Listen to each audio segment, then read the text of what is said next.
of Larry the Cucumber singing a silly song about his cheeseburger.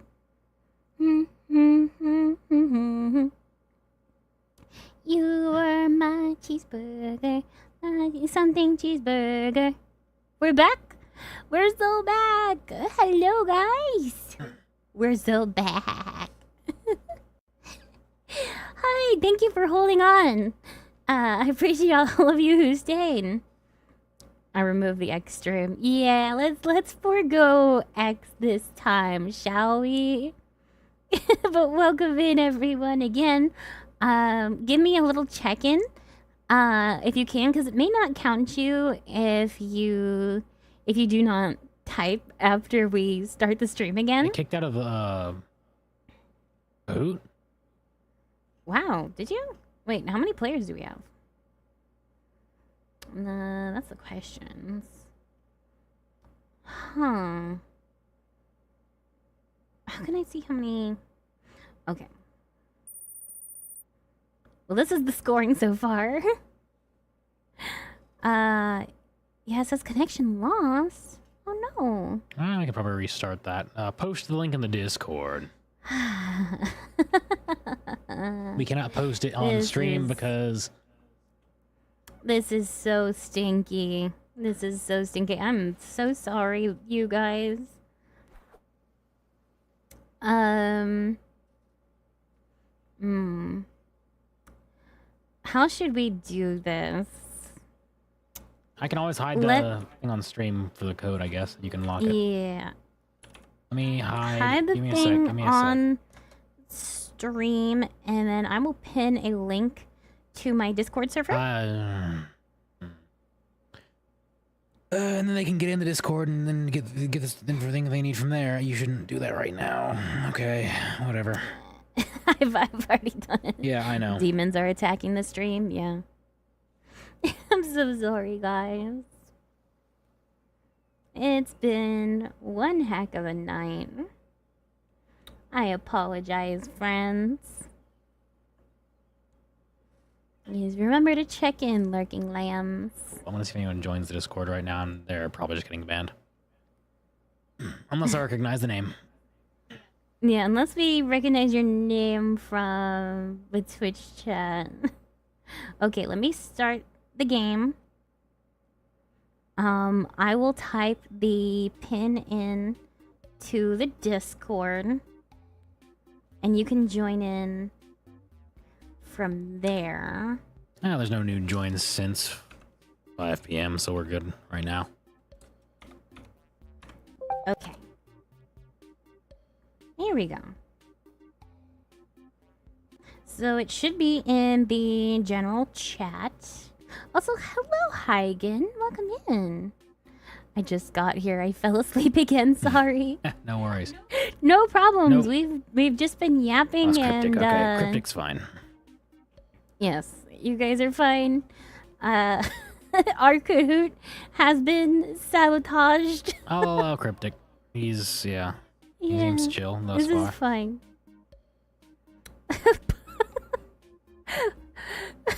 I don't think I can say that.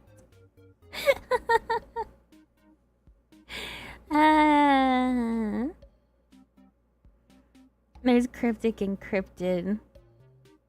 True. Fun Enjoyer, Shinchuck, Cryptid, Tech, Noob, and Greenlook are in. You guys can still hear the music, right? I'll hold them off, Captain.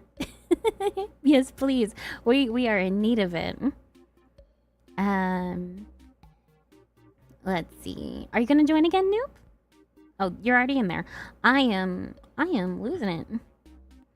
But yes. Come join in. The link, the code is in the Discord. You'll need to bump the fist. Yes, bump the fist in the little emote section thing. I don't understand Discord, so I'll sit this one out. Goodness. Armageddons. Did Discord UI change, or is your server special? I'm trying to find where the link is posted. It's in the general, So I posted the But you gotta bump the fist to get the there. code. Yes. You have to bump the fist. How do you bump the fist? It's in the rules. It's in the rules. The rules. You have to read the rules. But yes, we shall start momentarily. The fist must be bumped. Yes, you have to click on the little fist bump emoji underneath the rules. You have to read the rules and then click the emoji under it. Discord is great once you figure it out. Guide. Another game got me using it. Love it now. It is a great way to, join communities. The fist confused me last night too. Yeah, it confuses a lot of people. I think they just don't read. Ad starts soon. We will wait until the ad break and then continue on.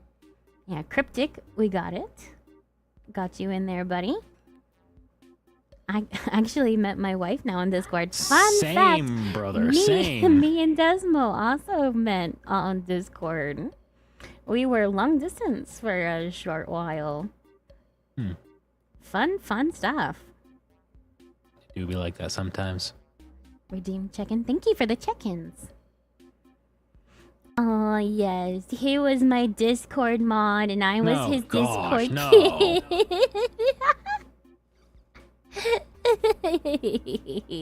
Hello, kitchen. It seems as if you haven't been on Discord in the past few days.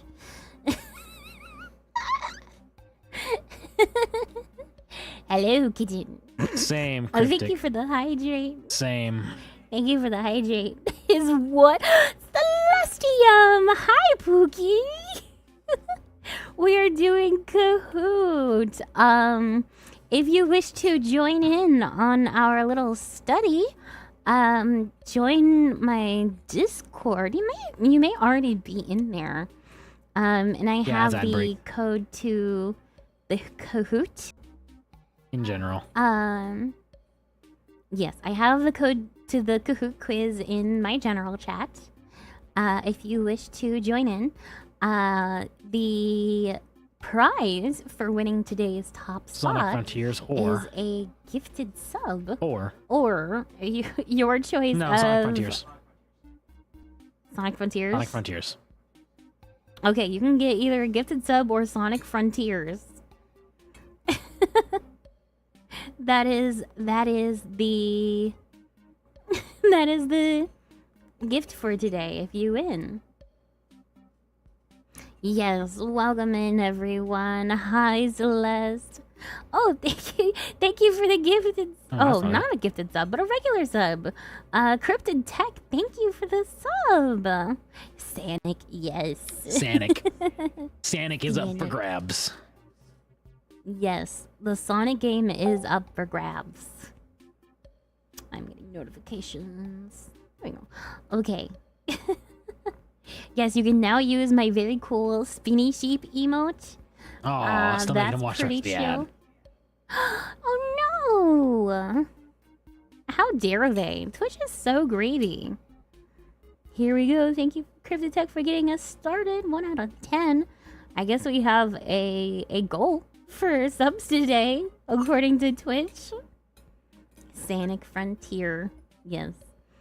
Sonic Frontier is up for grabs today. Yeah, it's up for grabs. It's the I big never game played it from before. the monthly or from Humble Choice. So. I hear it's pretty good. Hashtag goals. But yes, make sure you get in soon. Welcome to the vlog. Juicy. Juicy? Or is it Juicy? Juicy. Oh, Space Heroes! Thank you for the raid. Welcome in, guys. We were just about to start Kahoot. Anybody who wants to join in can do so by joining my Discord and finding the game pin in the Probably should start soon, honestly. in the general chat. Yes, we can start now. Well, you just invited them in. Now I have to give them a moment to do it if they want. Also, don't adjust the volume because I'm doing all that on my end, please. Love. Okay. Oh, okay. I'm sorry. Okay. We're leaving it there. Leave it there. I can handle it from Leave there. it there. All right. Hello, Rose. You're such a goober. Thank you for the raid. Do you mind to call me Hair, please, and thank you? That works. All right, we can call you that. I can't promise I'll remember, but I'll try to. Discord is so confusing. It's a little hard to get the hang of, but once you do, it's not that bad. Okay, we are going to start the Kahoot. Let me turn it back on then. Yep. Yeah, turn back on the screen. If we need to, I can lock the thing. So you guys already know the answer. Yeah, go ahead and lock whatchamacallit. Don't leave it unlocked. I think it's just at the bottom of the screen. You can just kind of cut it out. What is sociological reasoning based off of? So if someone believes something for sociological reasons, why do they believe those things?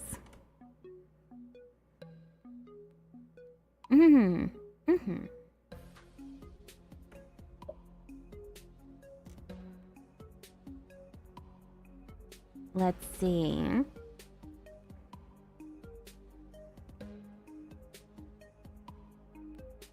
I do love the Kahoot music.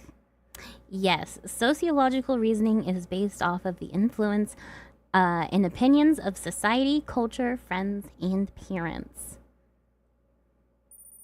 Let's see the scores. Shinchuck is at the #1 spot with Cryptid Tech at a close second. And also Cryptic on 3rd. Question number 2. What is psychological reasoning based off of? So if someone believes something for psychological reasons, what would that be for? What do we think, chat? Whatever could the answer be? Yes, a person's internal sense of comfort, identity, peace of mind, and purpose. So, if they base their beliefs off of psychological reasons, it's because it gives them some sort of internal sense of comfort. So it makes them feel nice, or it just feels right. And it gives them some kind of purpose in life. Shinchuck still in the lead. The places have not changed. What is religious reasoning based off of? Graduating with my bachelor's in psychology in June. Would have been awful if I got that wrong. Yep. Yeah. Absolutely, it would have. So what is religious reasoning based off of?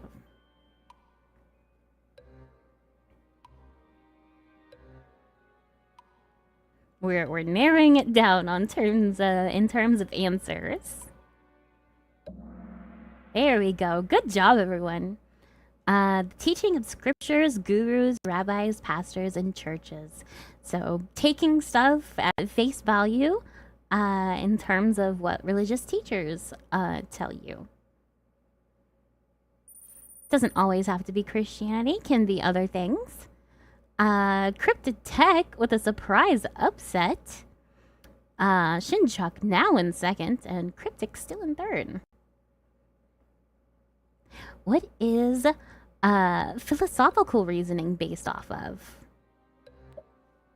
We often get this idea of philosophy a little bit flanderized in our society today. Yes, seeking a consistent and coherent and complete explanation to observed evidence. So philosophy is mainly based off of finding the most logical answers for stuff that we observe in life. Scoreboard, Shinchuck back in first. What line of reasoning is best to use to form beliefs that are true to reality? What do you guys think? We did go over this in our book. It did outline a clear answer. But what do you guys think is the best reasoning?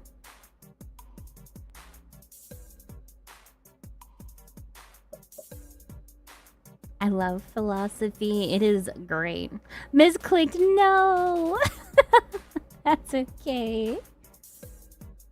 You can make it back up. Misinput. I'm so sorry.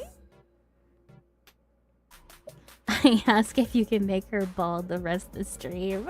Please do not snatch my weave. I beg of you. I see. The correct answer is philosophical reasoning. I see we got one for psychological and sociological. No, religious. We got one for psychological and religious. We can't fully trust those things because we sometimes those things can be wrong, right? There are certain religious teachings that are wrong.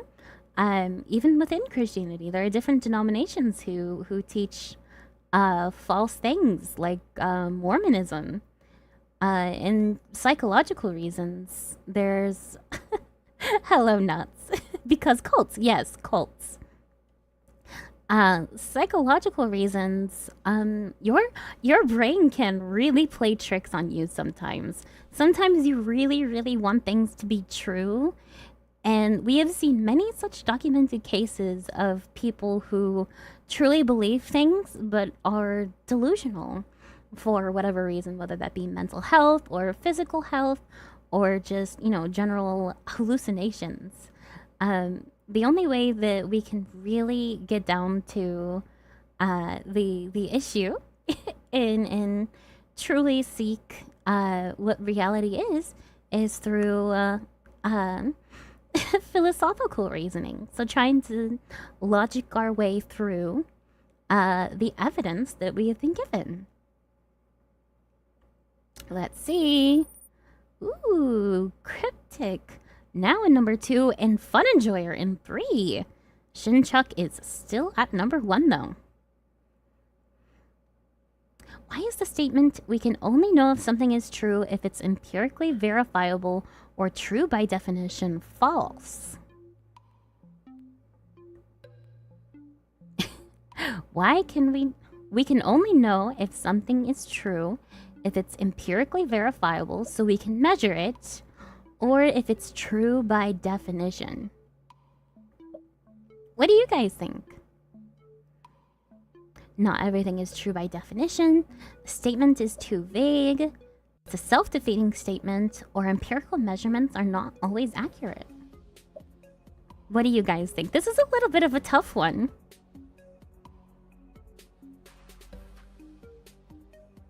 Yes, the Bible tells us to use our minds and test what we're taught against the truth. Yeah.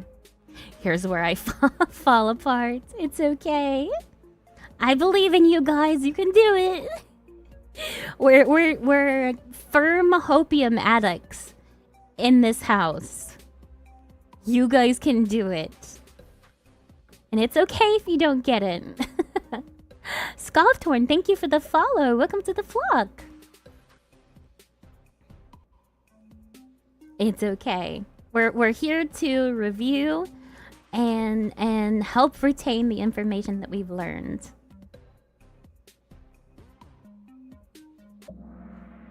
Here we go. The statement, we can only know if something is true if it's empirically verifiable or true by definition, is false because it is a self-defeating statement. Because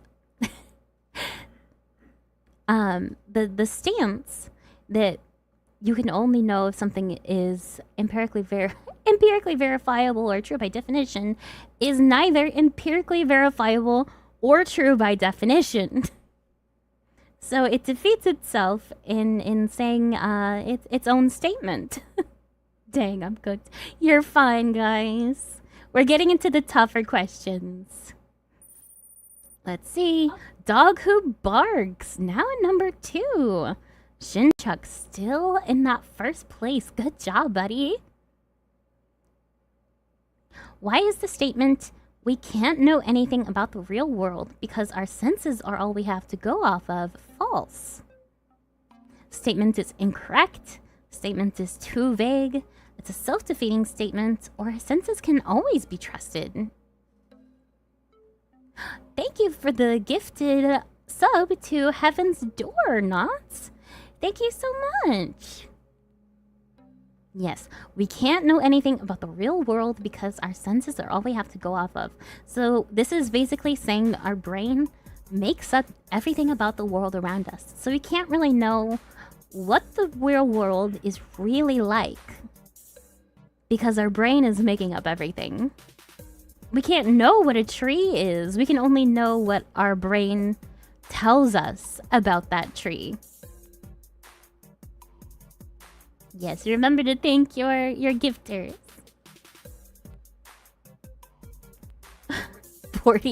46 gifts, my dude, that is crazy. Yes. You are awesome, Knots. What do we think, guys? I love the emotes already. I have some more being cooked up as we speak. I've got several being commissioned at the moment. One more and he'll be a real hit, man.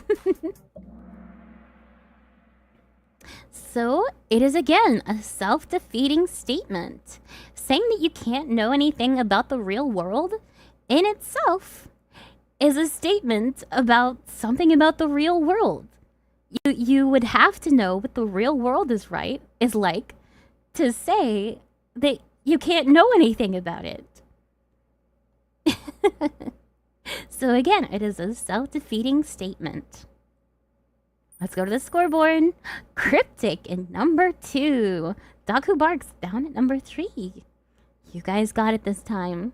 Lost my streak. That's okay. Build the structure of a valid logical argument. So you have to move these around. So from top to bottom, you'll have to go from beginning to end. How would you structure this argument? Give you a lot of time for this one, so no worries. Dang, 2 back to back. Bald emote?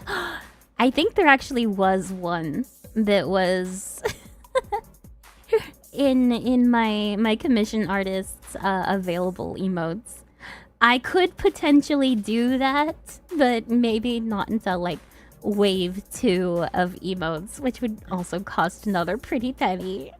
I don't want to ask you guys for anything else. And then I already have at the very least. You guys are also already rock stars in terms of your support for me.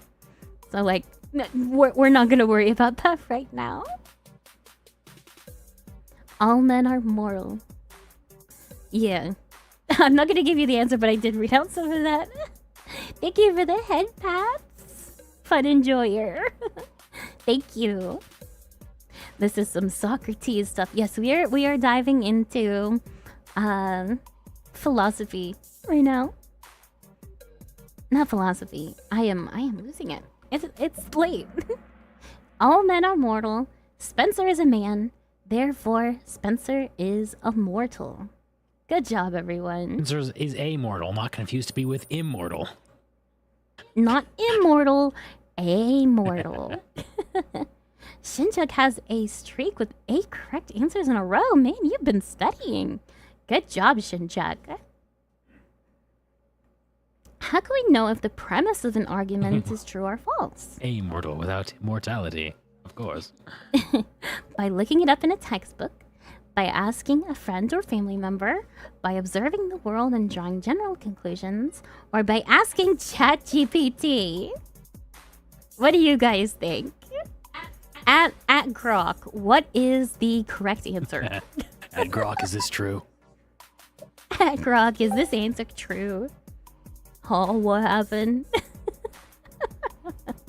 Welcome in, hand drawing. Chat GPT gotta be the right answer. Sometimes I give you a little freebie space. Grok, obviously, yes, by observing the world and drawing general conclusions. So you can pretty easily figure out that gravity... Ooh, is there a raid? I think it's about to happen. Wait. I'm guessing. Rose raid? Grog, is this true? But yes, you can very well figure out the effects of things that you can't really see by testing out certain things. Shinchuck still in the lead with 9 correct answers in a row. You've been killing it, buddy. Yeah, Rose Raid happened a while ago. How can we use observations to investigate an unobservable god? What do you guys think? This is a pretty tough question. By using our feelings to guide us on what the right answers are. That was a minute ago. We can't. It's not possible. By praying for all the answers to be revealed to us, or by observing God's effects on our observable reality. What do you guys think? I love those emotes as well. We are definitely keeping the spinny sheep. For sure. That one's sticking around. Oh wow, I was AFK for too long then. Maybe a little bit. It's been a tiny bit of hope and a large amount of luck for me today, really. Well, you've been guessing pretty good. Indeed. Yeah, you've been doing great. Yes, by observing God's effects on our observable reality. So as I was saying before, like something like gravity that you can't really see, you can test its effect on the observable world around us. So if you drop a pen plenty of times, you can see that it very well reliably falls to the ground. I discovered some of my favorite streamers that way.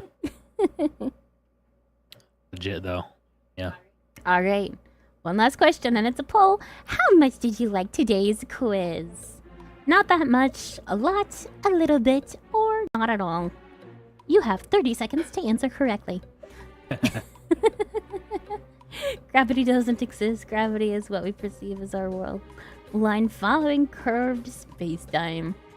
We have a phenomenon that we call gravity, at the very least.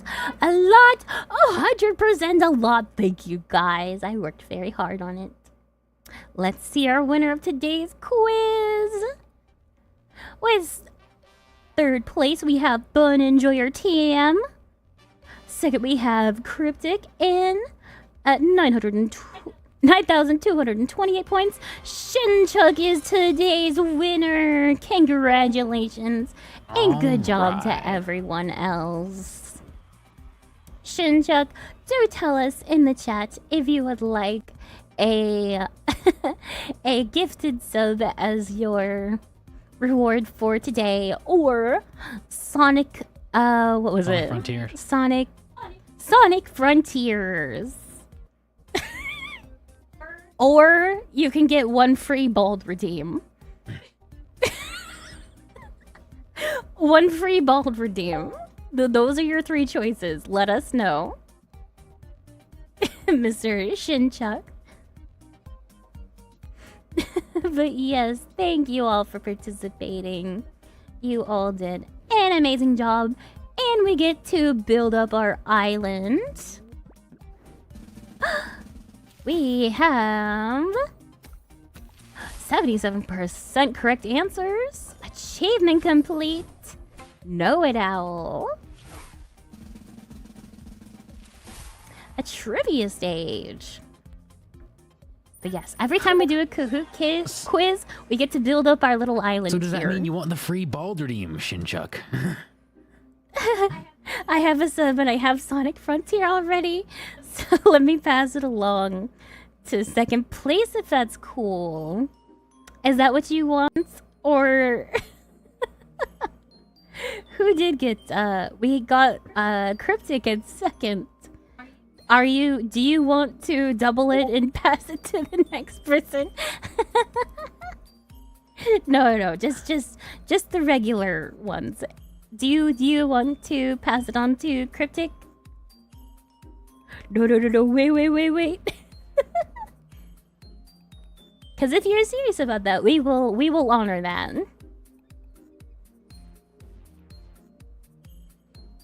Just let us know that yes, we have completed the Kahoot for the day. Yes, please pass it to Cryptic.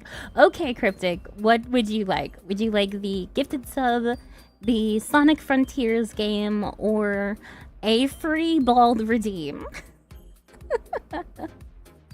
Your choice. Bald? I do not know why me being bald is that valuable to you guys, but I will honor my promise. Feeling a lot of pressure here. It's up to you, buddy. I'm sure someone's got enough points for a bald redeem if they really wanted it.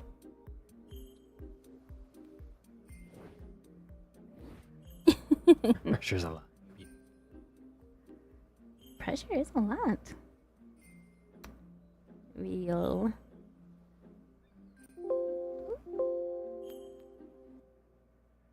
Quiet I'm gonna that switch it back down. to the just chatting and I've got you're my good. book pulled up. Okay. Yes, we're gonna go into reading. Hail the fur Funny. to Christ is King.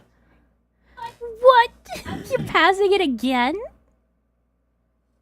Christ is king wants bald.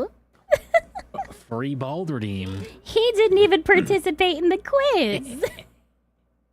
Do you guys seriously want me bald that bad? Is that it? You guys are silly. Well, Yes, bald. Okay. Oh, thank you for the baptism and the head pats. I guess we go bald for a little while. Okay, guys. Eat it up. Eat it up, chat. Get your lucky head pats in. Yep, there we go. There it is. all right. I don't know why this tickles you guys pink, but it certainly does. Poor Maria forced to shear, born to Twindale. My goodness, bald. I have enough for a shear, just saving it for the right moment. Valid. That is evil. No, that's valid. That's perfectly fair. You guys are so mean. Let me fulfill that bap. Just get a big drink of water.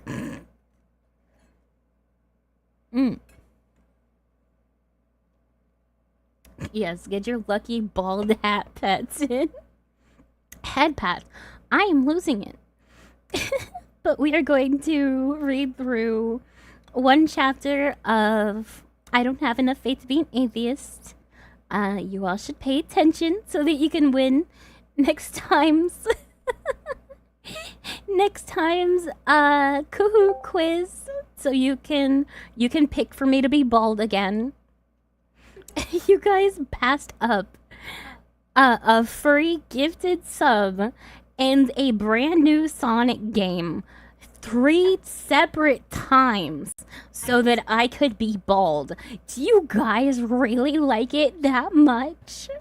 Bald is life. Who keeps joining a Discord?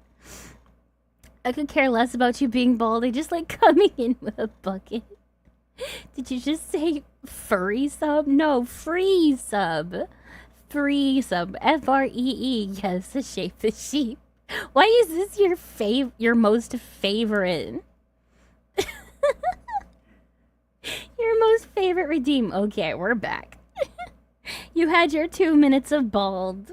Good job, guys. We're all proud of you for your scores on the quiz. Good job, everyone. And thank you for participating. Baldness makes me happy. Because I only like Sonic Adventure 2. Valid. That's fair. Valid. Adventure. You know what? I didn't Adventure think of that. DX and Adventure 2. Both very nice. So we have ads starting in about a minute or two. I will wait for those to get through, and then we will start our reading again. I'm going to read one chapter and then sign off because it's already a little bit past when I wanted to get off of here. Like, we're running a little bit late. But I do want to read you guys at least one more chapter so we can have another Kahoot quiz next time. It has been The same with me and Bald. around the time of my birthday in recent days. And so I requested a little more time to hang out with wifey tonight because it's Saturday. Yes, we are doing a couple of birthday celebration things today to celebrate our lovely Desmonius the Bronius. Everyone say happy birthday to Desmo in the chat because it's quite near his birthday. Yes, that's fair. Yeah, I have to. He has wifey privileges today, so he gets to steal me whenever he wants. Happy birthday, Desmo. Yes. Phil's birthday, man. Happy birthday. Appreciate it, friends. First time chat, too. Scopetorn, thank you. Not only today, but... Yes, we will also be celebrating a bit tomorrow because we have a VR chat game night. Yep. Yes, we have a VR chat game night tomorrow. That's, I believe we have you guys, able to join. Yeah, you should be able to. As long I have in the Discord that I have a channel that gives information on how to join VR chat and how to get into stuff.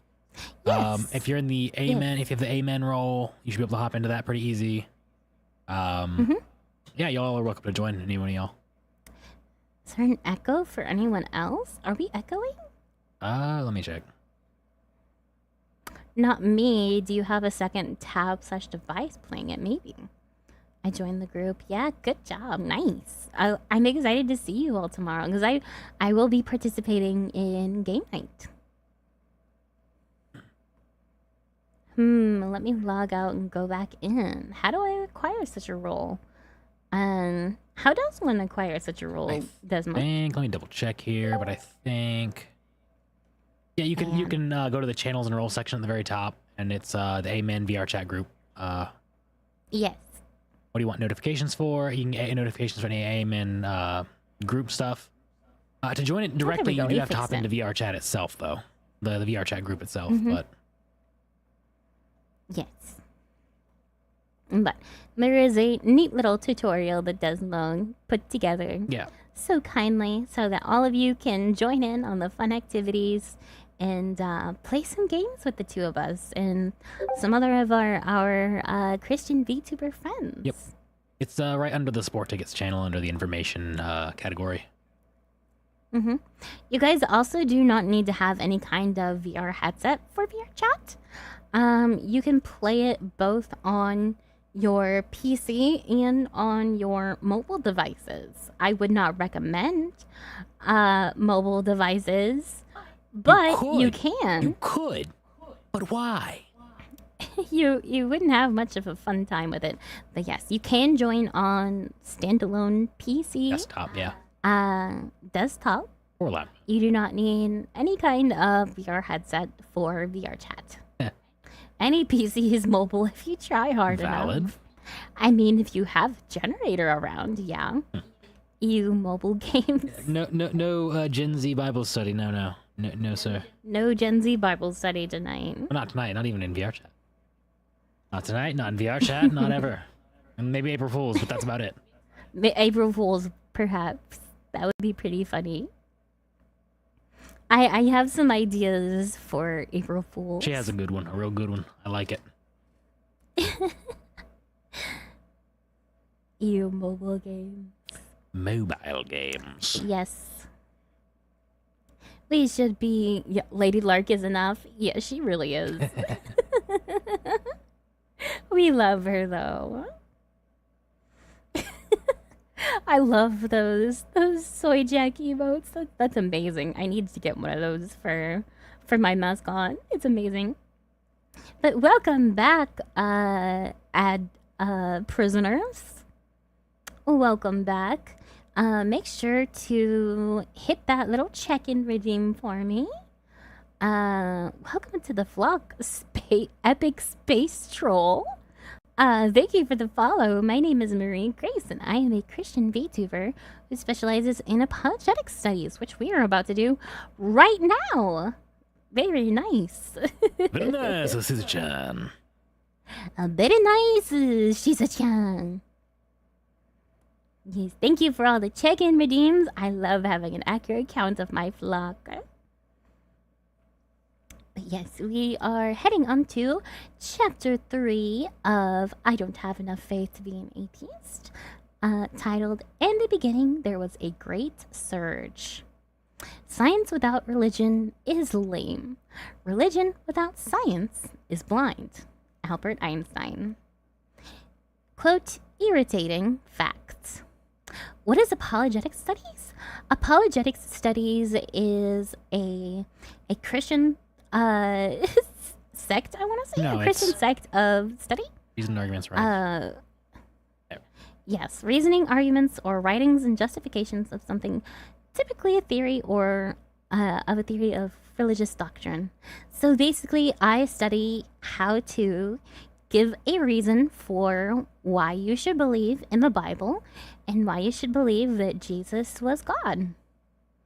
I was surprised to hear Einstein use the word lame until I realized he probably meant it literally. Yeah. Yeah. Probably. Quote, irritating facts. It was 1916 and Albert Einstein didn't like where his calculations were leading him. If his theory of general relativity was true, it meant that the universe was not eternal but had a beginning. Einstein's calculations indeed were revealing a definite beginning to all time, all matter, and all space. This flew in the face of his belief that the universe was static and eternal. Einstein later called this discovery irritating. He wanted the universe to be self-existent, not reliant on any outside cause. But the universe appeared to be one giant effect. In fact, Einstein so disliked the implication of general relativity, a theory that is now proven accurate to 5 decimal places, that he introduced a cosmological constant, which some have since called the fudge factor, into his equations in order to show that the universe is static and to avoid an absolute beginning. But Einstein's fudge factor didn't fudge for long. In 1919, British cosmologist Arthur Eddington conducted an experiment during a solar eclipse, which confirmed that general relativity was indeed true. The universe wasn't static, but had a beginning. Like Einstein, Eddington wasn't happy with the implications. He later wrote, philosophically, the notion of a beginning of the present order of nature is repugnant to me. I should like to find a genuine loophole. By 1922, Russian mathematician Alexander Freeman had officially exposed Einstein's fudge factor as an algebraic error. Incredibly, in his quest to avoid a beginning, the great Einstein had divided by 0, something even school children know is a no-no. Meanwhile, Dutch astronomer Willem de Sitter had found that general relativity required the universe to be expanding. And in 1927, the expanding of the universe was actually observed by an astronomer, Edwin Hubble, namesake of the Space Telescope. Looking through the 100-inch telescope at California's Mount Wilson Observatory, Hubble discovered a red shift in the light from every observable galaxy, which meant that those galaxies were moving away from us. In other words, general relativity was again confirmed. The universe appeared to be expanding from a single point in the distant past. In 1929, Einstein made a pilgrimage to Mount Wilson to look through Hubble's telescope for himself. What he saw was irrefutable. The observational evidence showed that the universe was indeed expanding as general relativity had predicted. With his cosmological constant now completely crushed by the weight of the evidence against it, Einstein could no longer support his wish for an eternal universe. He subsequently described the cosmological constant as the greatest blunder of my life, and he redirected his effort to find the box top to the puzzle of life. Einstein said that he wanted to know how God created the world. I'm not interested in this or that phenomenon, but in the spectrum of this or that element. I want to know his thought. The rest are details. Although Einstein said that he believed in a pantheistic God, a God that is the universe, his comments admitting creation and divine thought better describe a theistic God. And as irritating as it might be, his theory of general relativity stands today as one of the strongest lines of evidence for a theistic God. Indeed, general relativity supports what is one of the oldest formal arguments for the existence of a theistic God, the cosmological argument.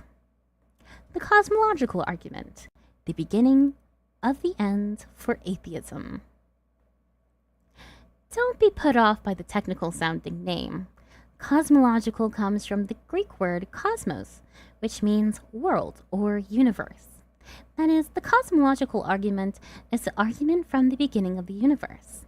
If the universe had a beginning, then the universe had a cause. In logical form, the argument goes like this. 1. Everything that had a beginning had a cause. 2. The universe had a beginning.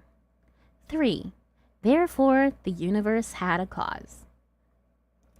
As we showed in the last chapter, for an argument to be true, it has to be logically valid, and its premises must be true.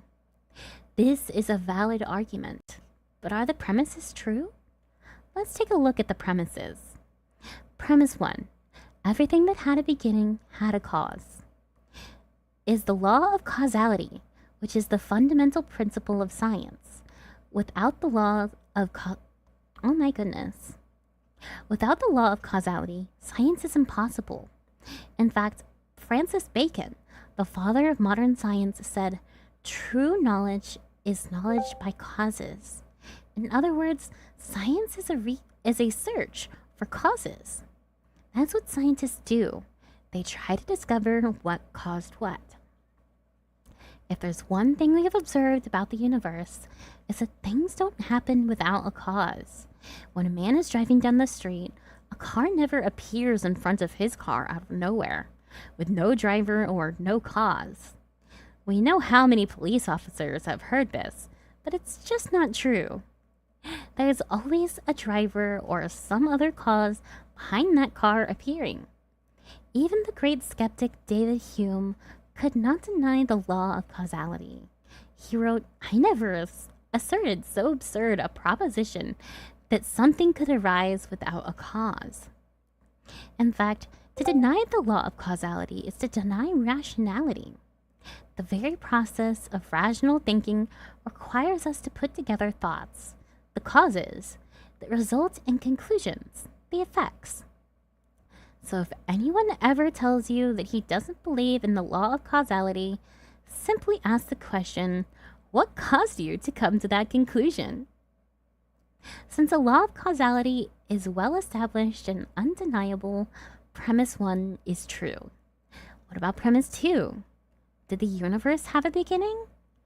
If not, then no cause was needed. If so, then the universe must have a cause.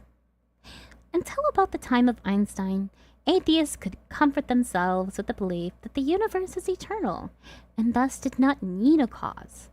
But since then, 5 lines of scientific evidence have been discovered that prove beyond a reasonable doubt that the universe did indeed have a beginning, and that beginning was what scientists now call the Big Bang. This Big Bang evidence can be remembered by the acronym SURGE. In the beginning, there was a great surge. Every several years or so, the major news magazines, Time, Newsweek, and the like, run a cover story about the origin and fate of the universe. When did the universe begin? And when will it end? Are two of the questions investigated in such articles. The fact that the universe had a beginning and will ultimately die is not even up to debate in these reports. Why?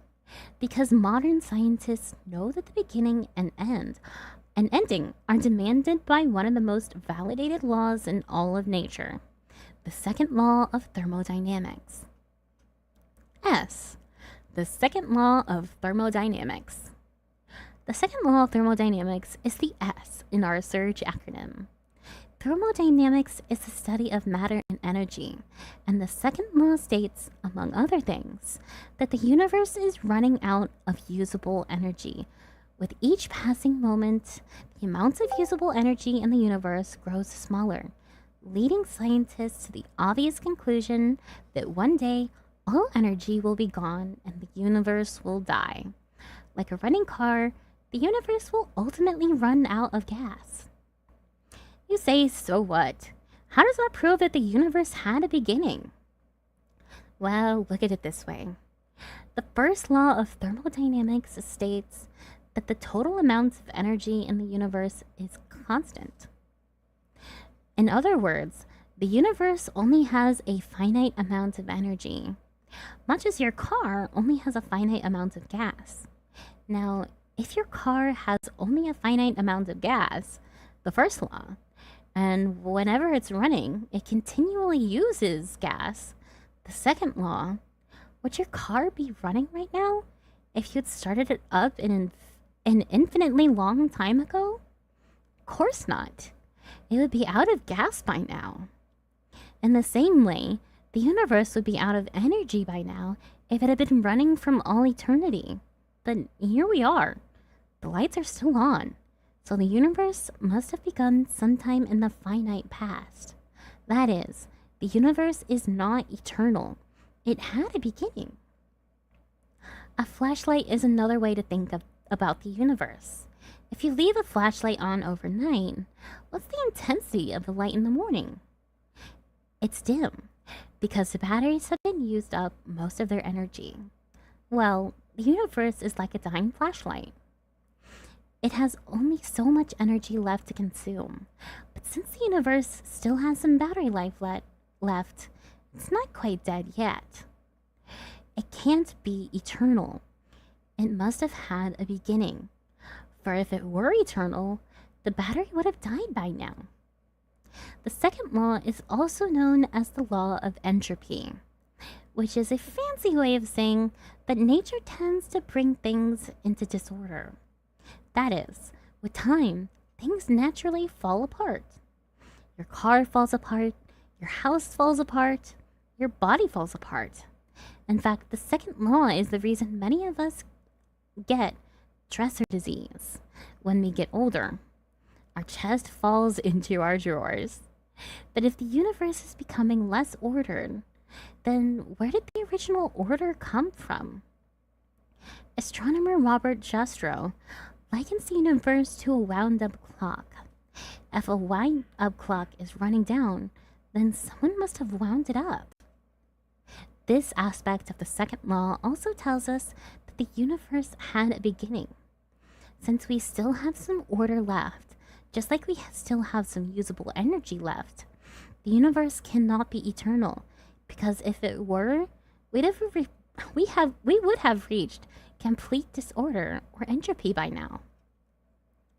A number of years ago, a student from a Christian ministry on an Ivy League campus invited me, Norm, to speak there on a related topic. During the lecture, I basically told the student what we've written here, but in a lot more detail. After the lecture, the student who had invited me there to ask... Oh my gosh. After the lecture, the student who had invited me there asked me to have lunch with him and his physics professor. As we sat down to eat, the professor made it clear that he was skeptical of my argument that the second law requires a beginning for the universe. In fact, he said He was a materialist who believed that only materials exist, and that it had existed from all eternity.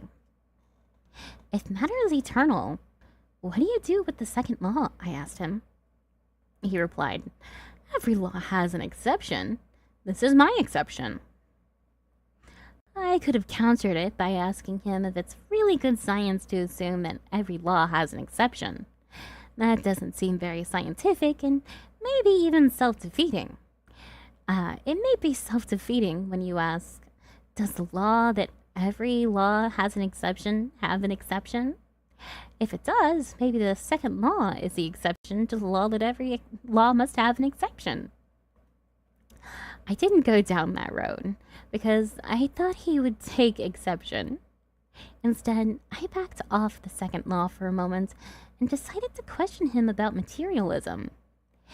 If everything is material, I asked, then what is a scientific theory? After all, the theory about everything being material isn't material. It's not made out of molecules. Without a moment's hesitation, he quipped, a theory is magic. Magic? I repeated, not really believing what I was hearing. What's your basis for saying that? Faith, he quickly replied. Faith and magic, I thought to myself. I can't believe what I'm hearing. If faith and magic is the best the materialists have to offer, then I don't have enough faith to be a materialist. In retrospect, it seemed to me that this professor had a brief moment of complete candor. He knew he couldn't answer the overwhelming evidence in support of the second law, so he admitted that his position had no basis in evidence or good reason. In doing so, he provided another example of the will refusing to believe what the mind knows to be true, and how the atheist's view is based on sheer belief. Sheer faith. Oh my goodness, I am on one. Magic is real, but it comes from Satan? Yeah. The professor was right about one thing, having faith. In fact, he needed a leap of faith to willingly ignore the most established law in all of nature. That's how Arthur Eddington characterized the second law more than 80 years ago.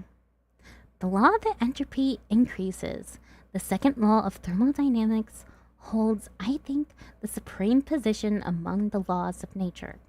If someone points out to you that your pet theory of the universe is in disagreement with Maxwell's equation, then so much for Maxwell's equation. If it's found to be contradicted by observation, well, these experiments do bungle some things sometimes. But if your theory is found to be against the second law of thermodynamics, I can give you no hope. There is nothing for it but to collapse in deepest humiliation.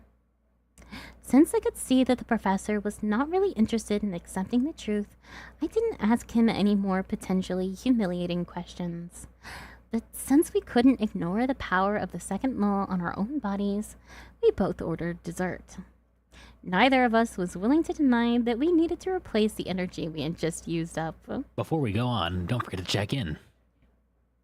Yes, don't forget to check in, little lambs. The universe is expanding. Good scientific theories are those that are able to predict phenomena that have not yet been observed.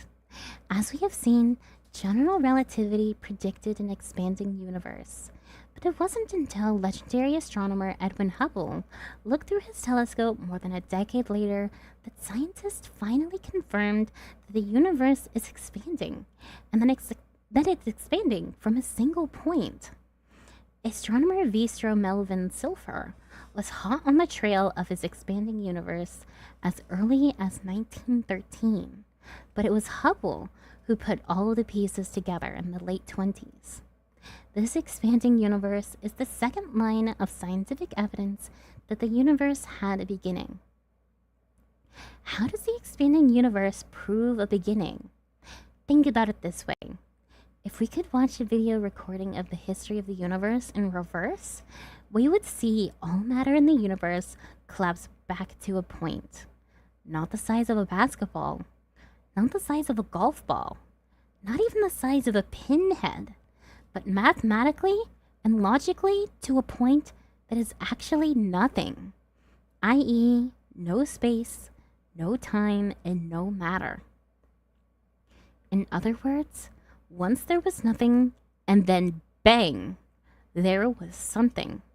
The entire universe exploded into being. This, of course, is what is commonly called the Big Bang. It's important to understand that the universe is not expanding into empty space, but space itself is expanding. There was no space before the Big Bang. It is also important to understand that the universe did not emerge from existing material, but from nothing. There was no matter before the Big Bang. In fact, chronologically, there was no before the Big Bang, because there was no befores without time, and there was no time until the Big Bang. Time, space, and matter came into existence at the Big Bang. These facts give atheists a lot of trouble, as they did on a rainy night in Georgia in April of 1998. That night, I, Frank, attended a debate in Atlanta on the question, does God exist? William Lane Craig took the affirmative position, and Peter Adkins took the negative position. The debate was highly spirited and even humorous at times, particularly due to the moderator William F. Buckley Jr. Buckley did not hide his favoritism for Craig's pro-God position. After introducing Craig and his impressive credentials, Buckley began to introduce Adkins by cracking, and on the side of the devil is Dr. Peter Adkins. One of Craig's 5 arguments for the existence of God was the cosmological argument, as supported by the Big Bang's evidence we've been discussing here. He pointed out that the universe, all time, all matter, and all space exploded out of nothing, a fact that Adkins had conceded in his book and reaffirmed later in the debate that night. Since Craig spoke first, he informed the audience how Adkins attempted to explain the universe from an atheistic perspective in his book, The Creation Revisited. Dr. Adkins struggles mightily to explain how the universe could come into existence uncaused out of nothing. But in the end, he finds himself trapped in a self-contradiction. He writes, "Now we go back in time beyond the moment of creation to when there was no time, and to where there was no space. At this time before time, he imagines a swirling dust of mathematical points which recombine again and again and again, and finally come by trial and error to form our space-time universe." Ooh, we have ads. That was a good place to stop. Oh, Jade is streaming now. No problem, likewise. Remember to check in. God bless you, friend. I have been missing out on my chat. You do tend to focus reading really chat? hard. We are reading. I do focus quite hard on the rating. It takes up all of my brain power to not only read correctly, but figure out, voices to do and certain tonage. Inflections, yes.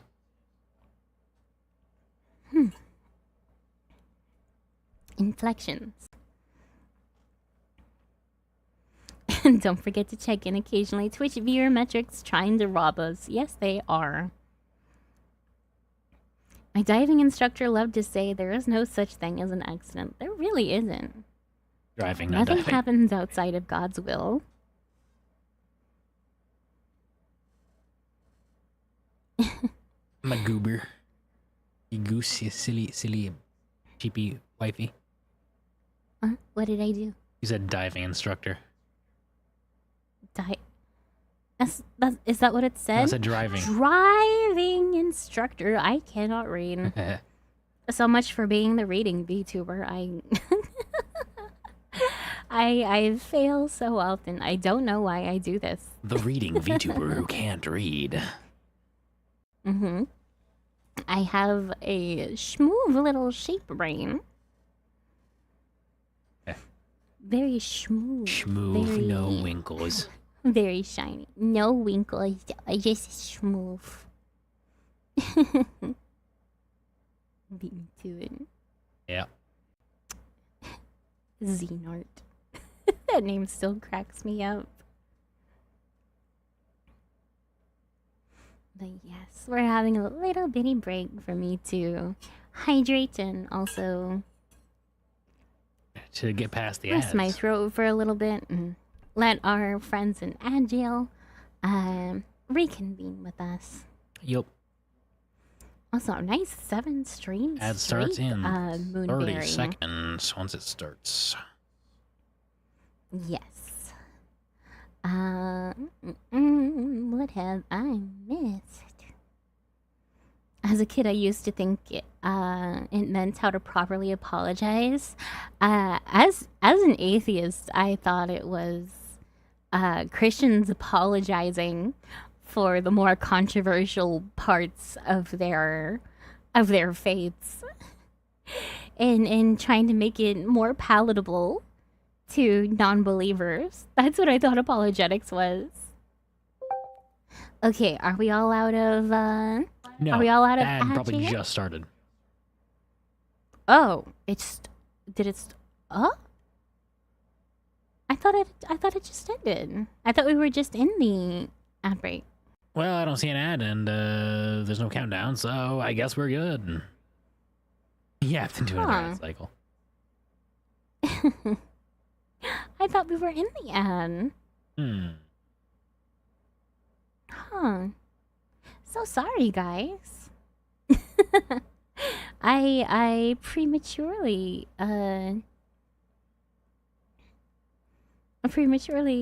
conceded to the advertisements. I'm not seeing anything saying ads running, and I'm not getting an ad. Wait, oh, there it goes. Oh, there we go. There we go. It was delayed for some reason. Sweet.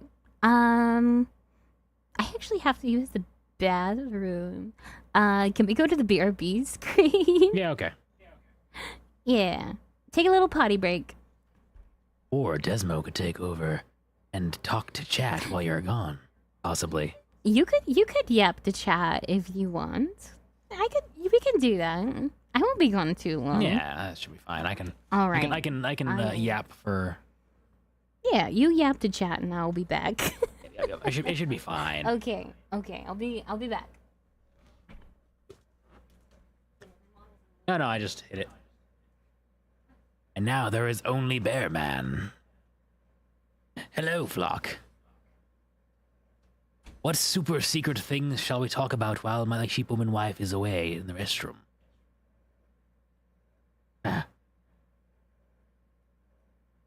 All of the anarcho-capitalists. Possibly. Me personally, I could never. Once upon a time, I was. Oh gosh, 9? What? 9 ads? That's crazy. Like, I'm only getting like a minute and a half or so. 2 minutes. I'm definitely not getting that many, I don't think. But, once upon a time, I was more anarcho-capitalist, but I realized, well, there are plenty of businesses that'll go out of their way to make things really horrible in the pursuit of endless profits. So you kind of have to balance that a little bit. It's something more akin to it is absolutely the way to go, in my opinion. But you have to kind of have just a little bit of a force to make sure they don't. That's why. Yeah. You have to have that organized, otherwise, like you'll have big corporate militias. I firmly believe that if under such a system, corporations would certainly try to have their own militias.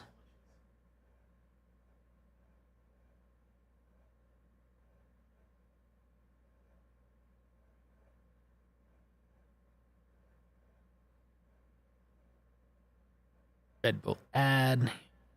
Yeah, I'm not sure what that is, honestly. It's rather strict. That's actually a proper notification, I think. That is her proper note. No, what is? Where am I getting? Why am I getting notifications? I have sounds off. Huh. Odd. I have a solution to that too. I'm just gonna mute Discord in Windows. Wait, no, I can't do that. I don't know which one is the one that's the sound effects, which one's the call. There's the problem. Oh well. There is a problem. Well, she's back anyways. I am back. Did you have a good yapping session with my husband? I guess that makes me what people call Christian libertarian, meaning the only good law is God's law. Yes. Anarcho-capitalism.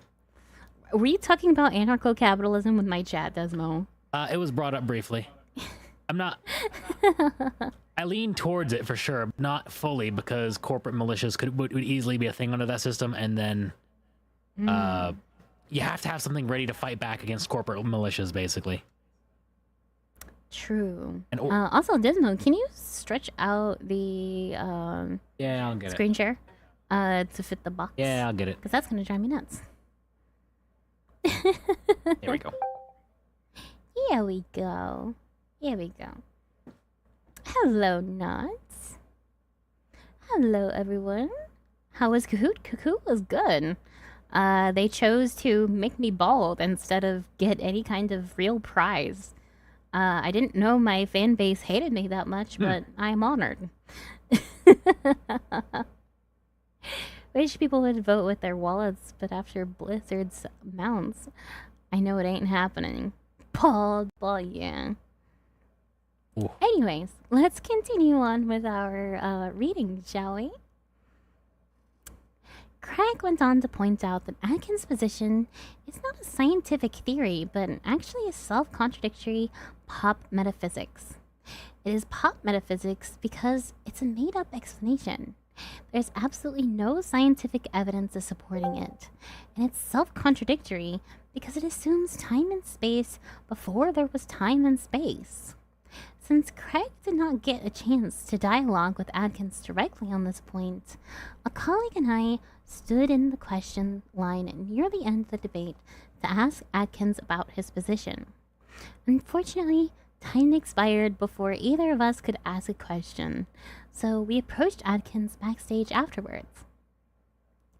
Dr. Adkins, my colleague started, you admit that the universe exploded out of nothing, but your explanation for the beginning equivocates on what nothing is. Swirling mathematical points are not nothing. Even they are something. How do you justify this? Instead of addressing the issue, Adkins verbally succumbed to the second law of thermodynamics. He said, "Look, gentlemen, I'm very tired. I can't answer any more questions now." In other words, his decrease of energy proved the second law was at work. Adkins literally had nothing to say. Well, according to the modern cosmological evidence, the universe literally had nothing from which to emerge.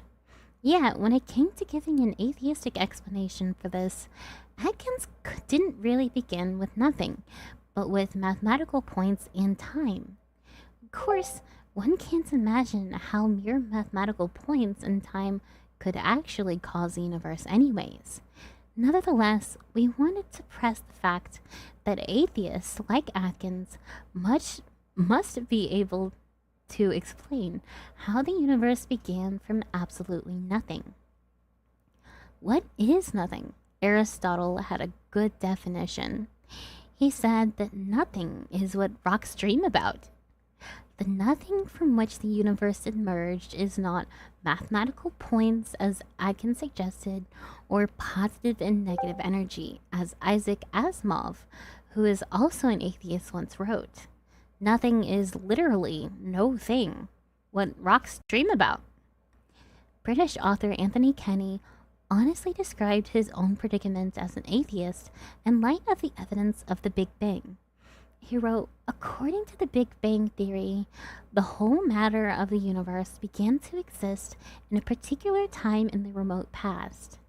A proponent of such theory, at least if he is an atheist, must believe that the matter of the universe came from nothing and by nothing. R. Radiation from the Big Bang. The third line of scientific evidence that the universe had a beginning was discovered by accident in 1965. That's when Arno Penzias and Robert Wilson detected strange radiation on their antenna at Bell's lab in Homedale, New Jersey. Homedale, New Jersey. I have no idea if I'm pronouncing that correctly. No matter where they turned their antenna, this mysterious radiation remained. They initially thought it might be a result of bird droppings deposited on the antenna by nesting Jersey Shore pigeons, but they had the birds and the droppings removed. But when they got back inside, they found that the radiation was still there, and it was still coming from all directions. What Penzias and Wilson had detected turned out to be one of the most incredible discoveries of the last century, one that would win them Nobel Prizes.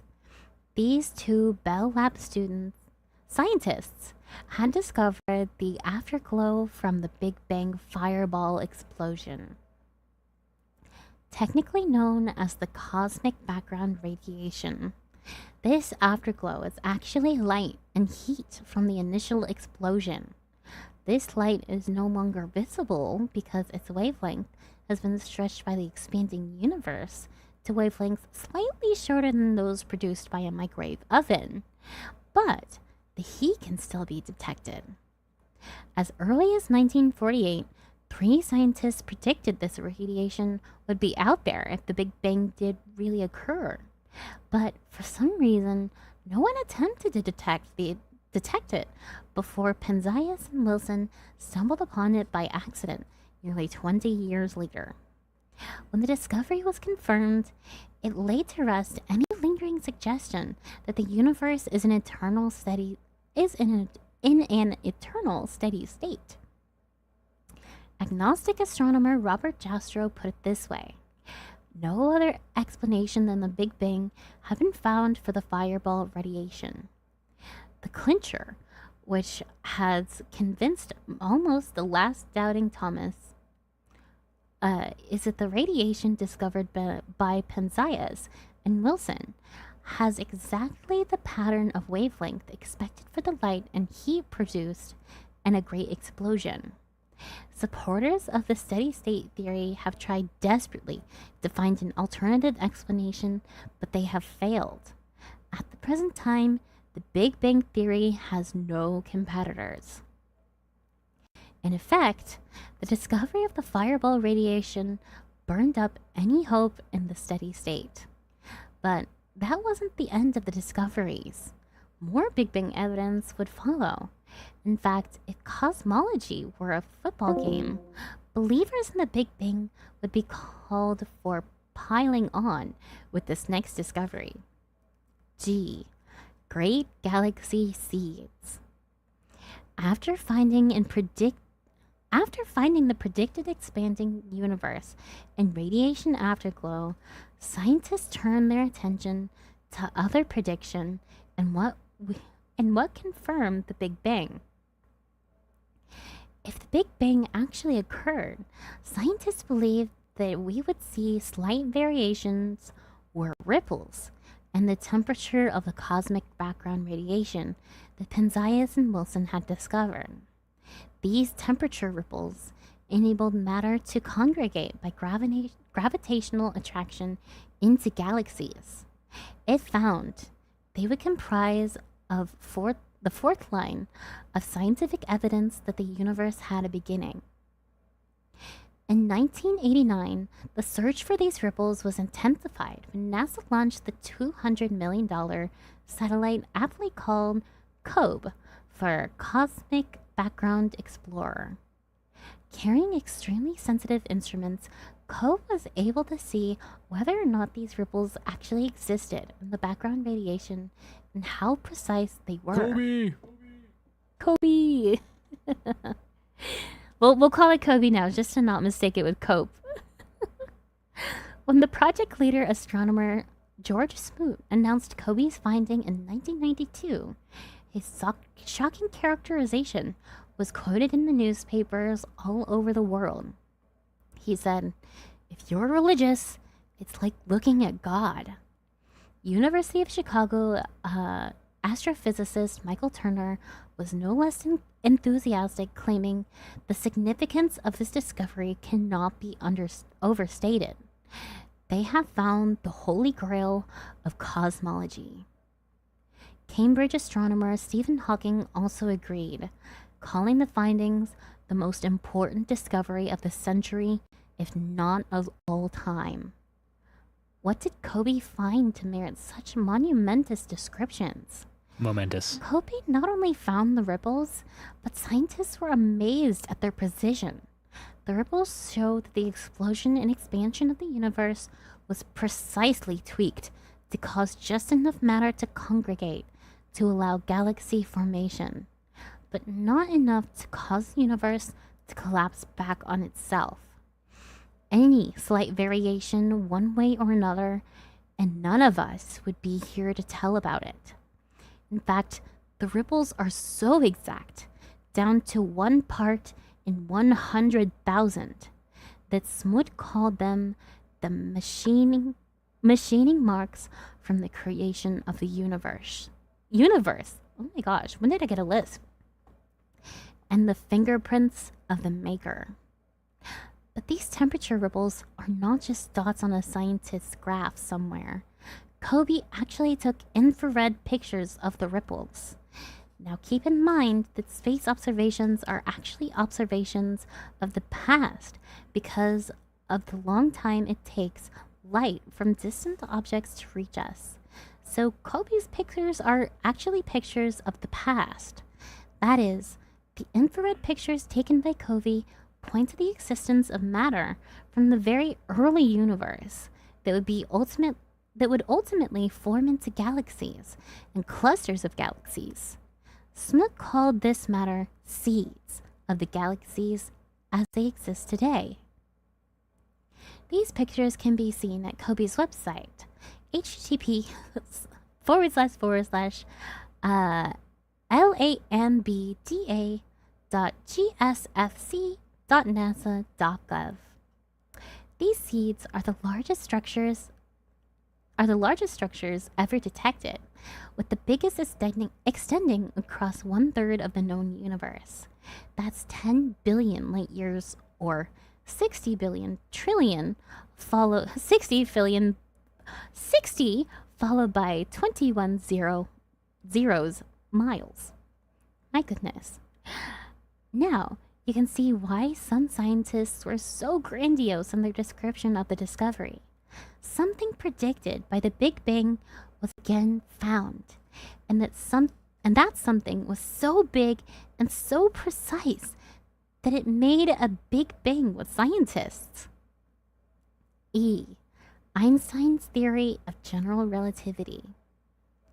The E in surge is for Einstein. His theory of general relativity is the 5th line of scientific evidence that the universe had a beginning, and its discovery was the beginning of the end for the idea that the universe is eternal. The theory itself, which has been verified to 5 decimal places, demands an absolute beginning for time and space and matter. It shows that time, space, and matter are correlative. That is, that they are interdependent. You can't have one without the others. From general relativity, scientists predicted and then found the expanding universe, the radiation afterglow, and the great galaxy seeds that were precisely tweaked and allowed the universe to form in its present state. Add these discoveries to the second law of thermodynamics, and we have 5 lines of powerful scientific evidence that the universe had a beginning. A beginning, we might say, that came from the Great Surge. God and the astronomers. So, the universe had a beginning. What does that mean for the question of God's existence? The man who now sits in Edwin Hubble's chair at the Mount Wilson Observatory has a few things to say about that. His name is Robert Joustrow, an astronomer we've already quoted in this chapter. In addition to serving as the director of Mount Wilson, Joustrow is the founder of NASA's Goddard Institute of Space Studies. Obviously, his credentials as a scientist are impeccable. That's why his book, God and Astronomers, made such an impression on those investigating the implications of the Big Bang, namely those asking the question, does the Big Bang point to God? Joustrow reveals in the opening line of Chapter 1 that he has no religious axe to grind. He writes, when an astronomer writes about God and his colleagues assume he is either over the hill or going bonkers. In my case, it would be understood from the start that I am an agnostic in religious matters. In light of Joustrow's personal agnosticism, his theistic quotations are all the more provocative. After explaining some of the Big Bang's evidence we've just reviewed, Joustrow writes, now we see how the astronomical evidence leads to a biblical view of the origin of the world. The details differ, but the essential elements in the astronomical and biblical accounts, the Genesis and the biblical accounts of Genesis are the same. The chain of events leading to man commenced suddenly and sharply at a definite moment in time and a flash of light and energy. The overwhelming evidence for the Big Bang and its consistency with the biblical account of Genesis led Joustrow to observe in an interview. Astronomers now find that they have painted themselves into a corner because they have proven by their own methods that the world began abruptly in an act of creation, to which you can trace the seeds of every star, every planet, every living thing in this cosmos and on the earth. And they have found that all this happened as a product of forces they cannot hope to discover. That there are what I or anyone could call supernatural forces at work is now, I think, a scientifically proven fact. By evoking the supernatural, Joustrow echoes the conclusion of Einstein's contemporary Arthur Eddington. As we mentioned earlier, although he found it repugnant, Eddington admitted the beginning seems to be present insuperable difficulties unless... No, the beginning seems to present insuperable difficulties unless we agree to look on it as frankly supernatural. Now, why Joustrow and Eddington admit that there are supernatural forces at work? No, why should Joustrow and Eddington admit that there are supernatural forces at work? Why couldn't natural forces have produced the universe? Because these scientists know as well as anyone that natural forces, indeed all of nature, were created at the Big Bang. In other words, the Big Bang was the beginning point for the entire physical universe.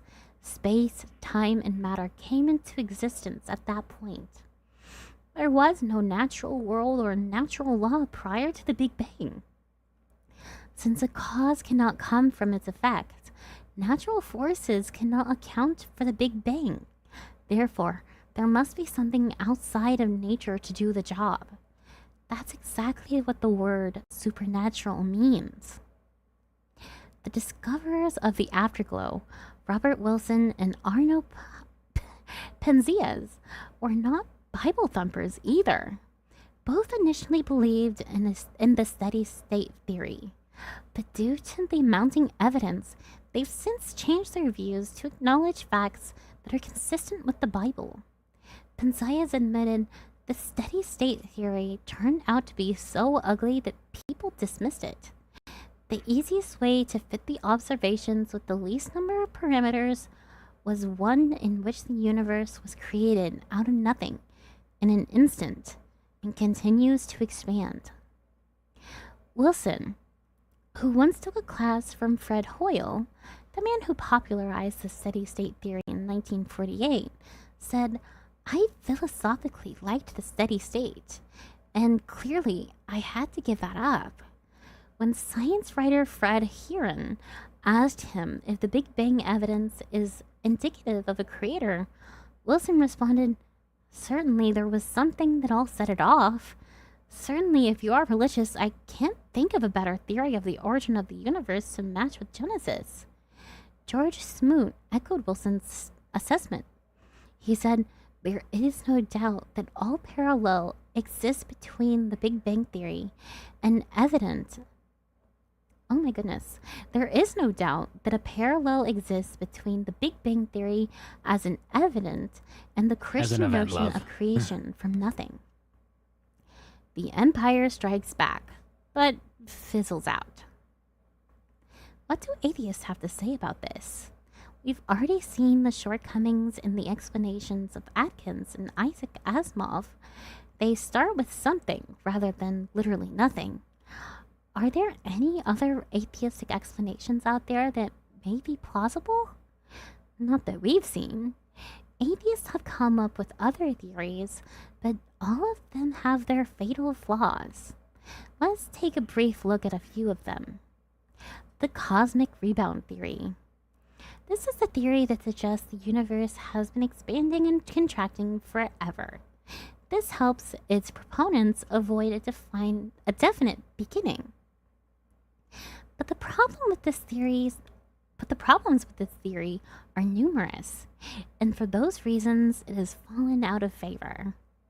First, and most obviously, there is no evidence for an infinite number of bangs. After all, it's not the Big Bang Bang Bang Bang Bang theory. The universe appears to have exploded once from nothing, not repeatedly from existing material. Second, there's not enough matter in the universe to pull everything back together. The universe seems poised to continue expanding indefinitely. This was confirmed in 2003 by Charles Bennett of NASA's Goddard Space Flight Center. After looking at the readings from NASA's latest space probe, he said, the universe will expand forever. It will not turn back on itself and collapse in a great crunch. In fact, astronomers are now finding that the universe expansion speed is actually accelerating, making a collapse even more improbable. Third, even if there was enough matter to cause the universe to contract and bang again, the cosmic rebound theory contradicts the second law of thermodynamics because the theory falsely assumes that no energy would be lost in each contraction and explosion. A universe big banging repeatedly would eventually fizzle out, just as a drop ball eventually fizzles out. So, if the universe has been expanding and contracting forever, it would have fizzled out already. Finally, there is no way that today would have gotten here if the universe had been expanding and contracting forever. An infinite number of bangs is an actual impossibility. We'll elaborate on this in a couple of pages. And even if there were a finite number of bangs, the theory cannot explain what caused the first one. There was nothing to bang before the first bang.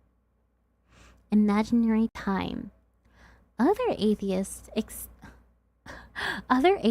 attempts at explaining how the universe exploded into being out of nothing are just as flawed. For example, in an effort to avoid an absolute beginning of the universe, Stephen Hawking made up a theory that utilizes imaginary time. We could just as well call it imaginary theory, because Hawking himself admitted his theory is just a metaphysical proposal that cannot explain what happened in real time. In real time, he concedes, the universe has a beginning. In fact, according to Hawking, almost everyone now believes that the universe and time itself had a beginning, at the Big Bang. So by its own admission, Hawking's imaginary theory fizzles when applied to the real world. Imaginary time is just that, purely imaginary. Uncertainty. With the evidence for the beginning of the universe so strong, some atheists question the first premise of the cosmological argument, the law of causality. This is dangerous grounds for atheists, who typically pride themselves on being champions of reason and science. As we have pointed out before, the law of causality is the formation of all science. Science is a research for causes. If you destroy the law of causality, then you destroy science itself. Atheists attempt to cast doubt on the law of causality by citing quantum physics, specifically Heisenberg's uncertainty principle. This principle describes our inability to simultaneously predict the location and speed of subatomic particles, i.e., electrons. The atheist's contention here is this: if causality at the subatomic realm isn't necessary, then maybe causality of the entire universe isn't necessary either. Fortunately for science, this atheistic attempt to cast doubt on the law of causality fails. Oh, why? Because it confuses causality and predictability. The Heisenberg uncertainty principle does not prove that the movement of electrons is uncaused. It only describes our inability to predict their location and speed at any given time. The mere fact that we can't predict something doesn't mean that something has no cause. In fact, quantum theorists acknowledge that we might not be able to predict the simultaneous speed and location of electrons because our very attempts at observing them are the cause for their unpredictable movements. Like a beekeeper putting his hand in a beehive, we must stir them up in order to observe them. Hence, the disturbance may be a case of the scientist looking at his own eyelashes in the microscope. In the end, no atheistic theory adequately refutes either premise of the cosmological argument. The universe had a beginning and therefore needs a cause. The religion of science. So, why don't all scientists just accept the conclusion instead of attempting to avoid the facts and their implications with wild and implausible explanations? Joustro's comments are again insightful. Remember, Joustro is an agnostic. Joustro observes, theologians generally are delighted with the proof that the universe had a beginning, but astronomers are curiously upset. Reactions prove an interesting demonstration of the response of the scientific mind, supposedly a very objective mind. When evidence uncovered by science itself leads to a conflict with the articles of faith in our profession, it turns out that the scientists behave in the way the rest of us do when our beliefs are in conflict with the evidence. We become irritated. We pretend that conflict does not exist, or we paper it over with meaningless phrases. The phrases we have seen used by Atkins and Asimov to explain the beginning of the universe, mathematical points and positive and negative energy, respectively, certainly seem meaningless to us. Indeed, they explain nothing. Regarding Einstein's irritating feelings about general relativity and the expanding universe, Joustro writes, "This is curiously emotional language for a discussion of some mathematical formulas." Thank you for the hydrate. Oh, also a prayer request. We'll do that in a minute.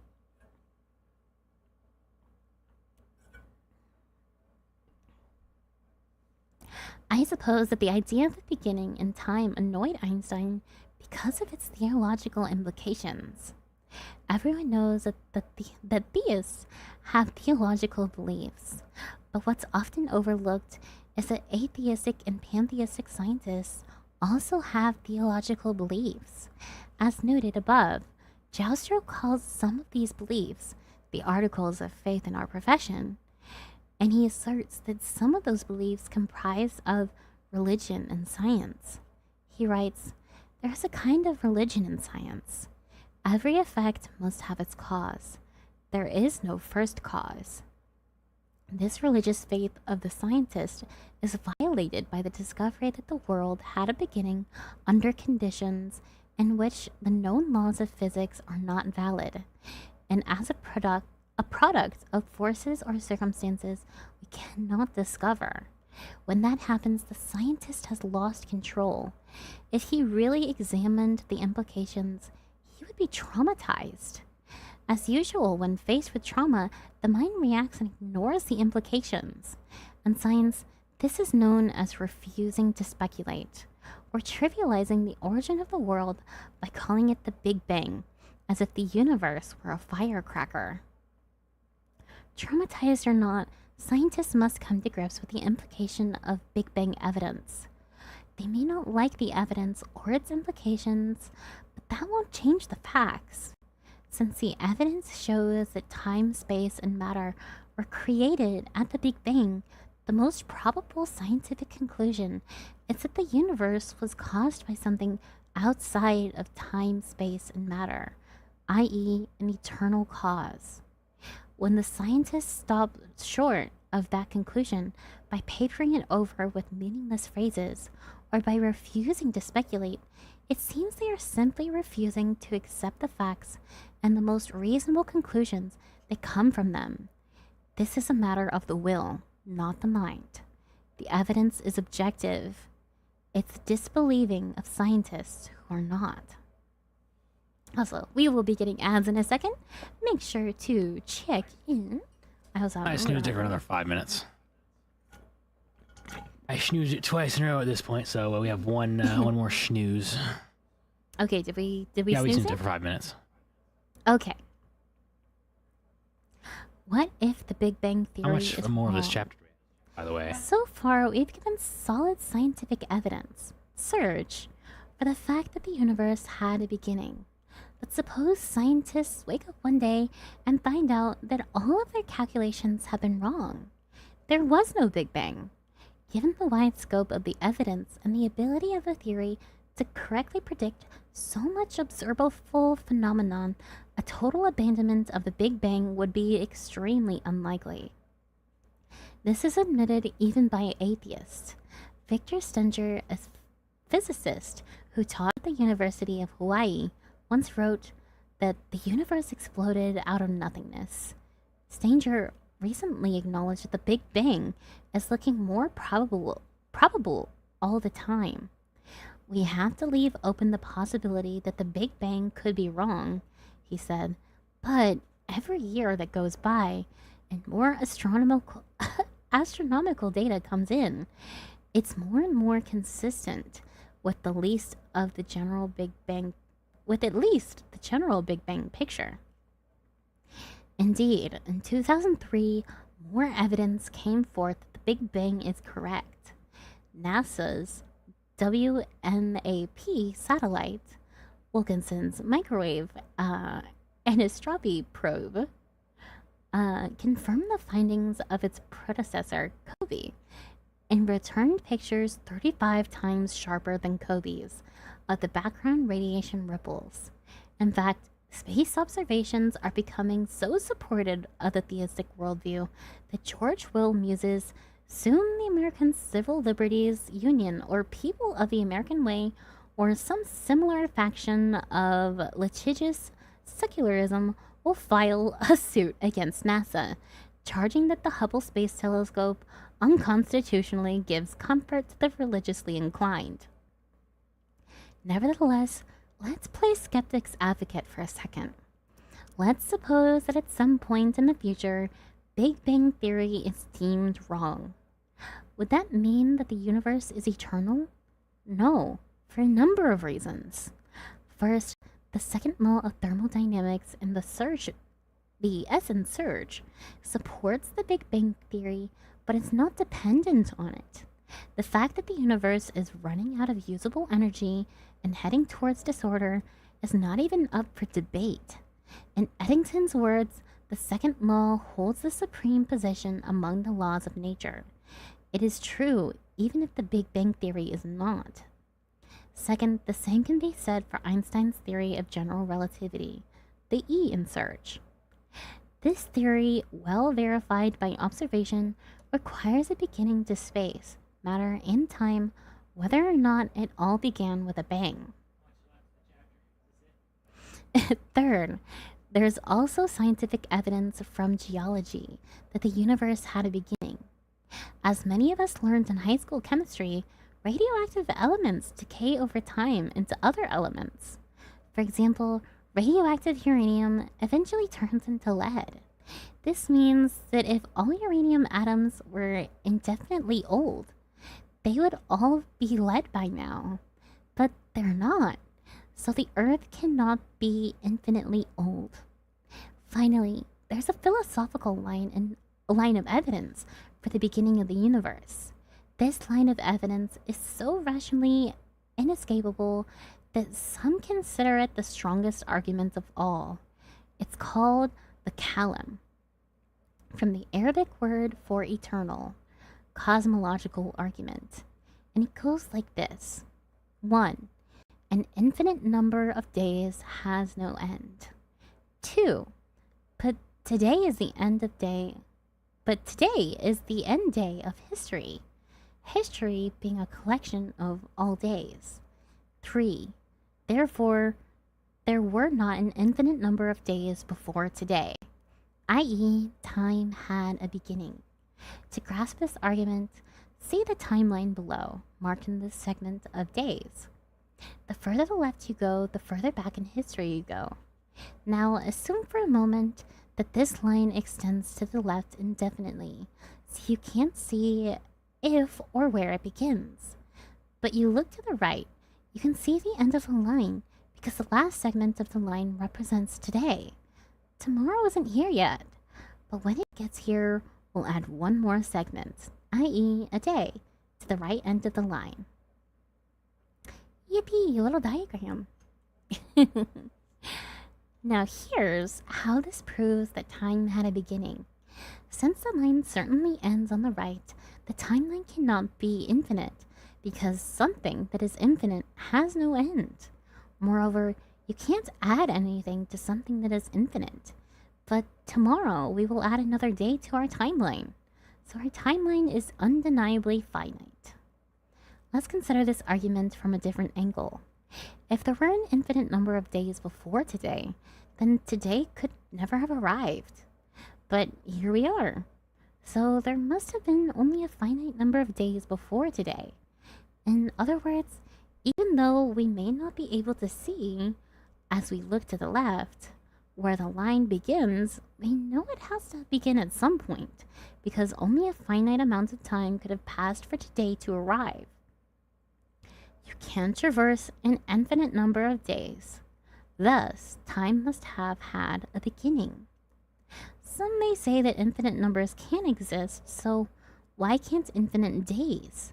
Because there's a difference between an abstract infinite series of concrete one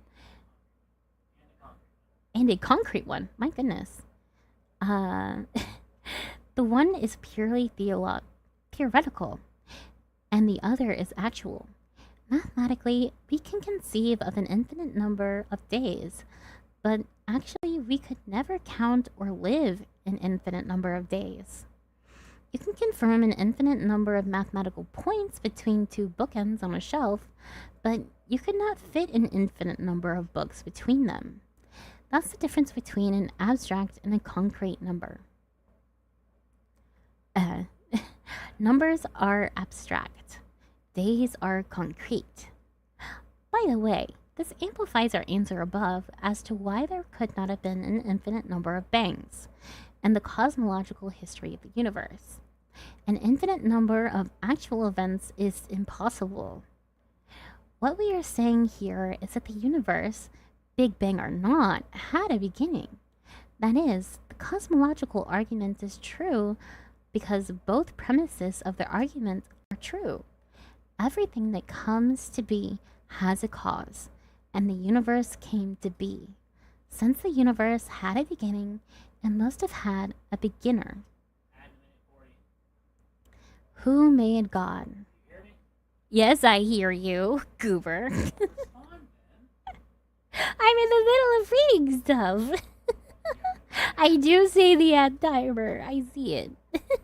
You have an ad in about 1 minute 30 seconds, chat. Let's make the most of this. Who made God? In light of all the evidence for a beginning of the space-time universe, the beginning must be outside of the space-time universe. When God is suggested as the beginner, atheists are quick to ask the age-old question, then who made God? If everything needs a cause, then God needs a cause too. As we've seen, the law of causality is the very foundation of science. Science is the search for causes, and that search is based on our consistent observation that everything that has a beginning has a cause. In fact, the question, who made God, points out how seriously we take the law of causality. It's taken for granted that virtually everything needs a cause. So, why then does God need a cause? Because the atheist contention misunderstands the law of causality. The law of causality does not say that everything needs a cause. It says that everything that comes to be needs a cause. God did not come to be. No one made God. He is unmade as an eternal being. God did not have a beginning, so he didn't need a cause. Ads. Okay.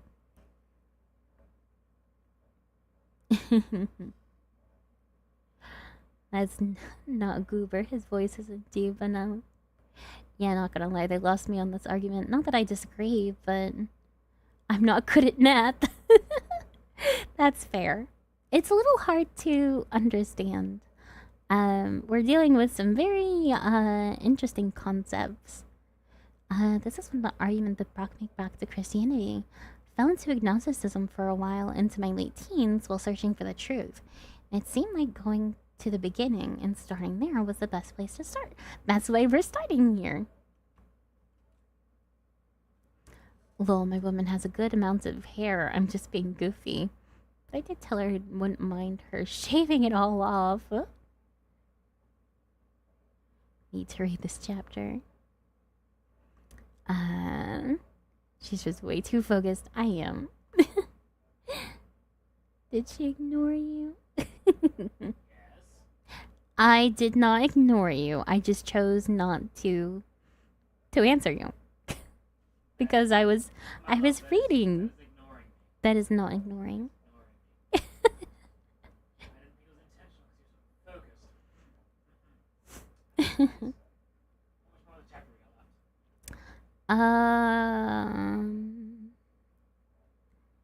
Not too long. 1, 2, 3. About 3 pages. 2 pages. We're getting pretty darn close.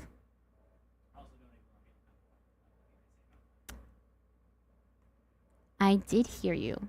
I was just in the middle of reading, so I did not respond. Okay, okay.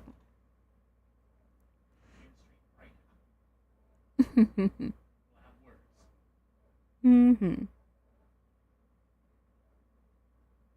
Let's see, where is that prayer request that I missed? Yeah, that was a... Huh? Yes. If you will. Chat, pray for me. I'm trying to distinguish the truth. What is the truth and not the truth? It makes me contemplate, so basically I'm in stress. Well, the truth is not scary. It's,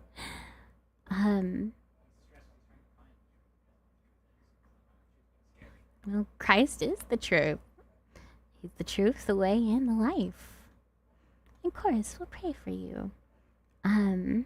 Father, I pray that you help my friend, Fearless, in finding out the answers that you have in store for him, and that he comes to know the glory of your creation, and just how many intricate pieces and cogs that you have in making of this universe. I pray that you ease his worries and and reassure him that the truth will set him free. And the truth is that he is very loved. So loved, in fact, that you sent your only son to die on the cross for him.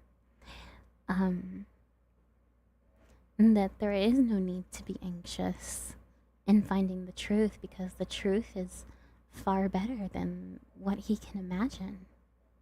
That you have amazing things in store for him, and that all of his sins can be forgiven, and that you have opened the door, opened the gate to spending an eternity in bliss with him.